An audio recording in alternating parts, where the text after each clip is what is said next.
We live in a system that hates children. They hate our children. They hate children. They hate people, but let's just say children. They hate children.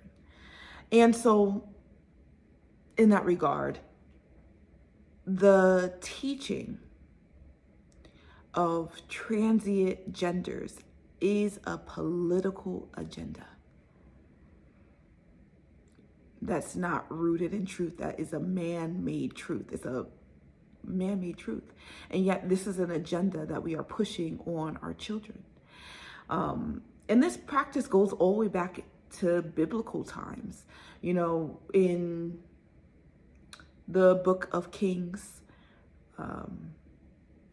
we learn about Jezebel and King Ahab.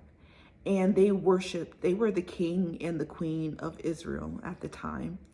And they worshiped gods called Baal and Ashtaroth.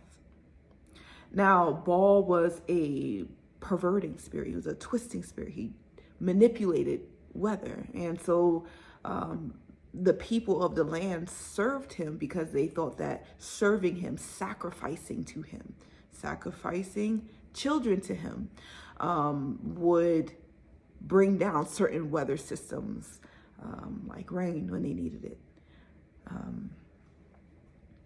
And Ashtaroth is represented in a number of ways, but ultimately she is a goddess of fertility.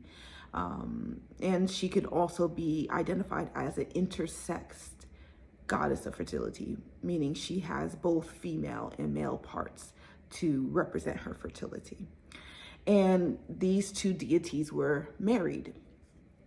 And with the combination of these two deities, you have a perversion of identity, which today translates into transgenderism and gender binaries.